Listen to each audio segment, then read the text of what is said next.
Të ndihmojmë njëri tjetrin dhe së shpejti ne do të bëjmë një takim akoma dhe më të madh, do ta bëjmë këtu në Durrës për t'i treguar, nëse Këshilli Bashkiak nuk ka vesh për të dëgjuar, do ta bëjmë pikërisht në atë takimin e përbashkët të gjithë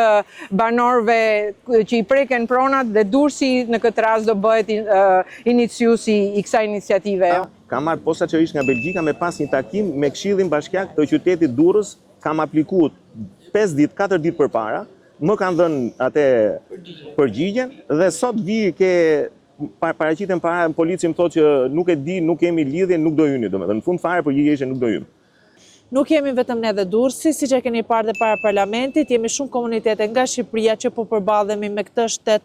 që vetëm shteti shqiptarëve nuk është, që po mundohen na marrin çdo centimetër tokë, që po mundohen na marrin çdo centimetër jetë në këtë vend, se nëse na marrin pronën, na marrin shtëpitë, na marrin tokën, fshatarëve ju marrin kullotat e përbashkëta, çfarë ju ngelet për të jetuar në Shqipëri? Kena ardhur që t'u tregojmë durrësakëve dhe gjithë shqiptarëve të Shqipërisë që ne jemi bashkë për pronat, që s'do të lejojmë asnjë njeri dhe asnjë person, qoftë politik apo individ, që të na marrin dhe të na zaptojnë pronat tona.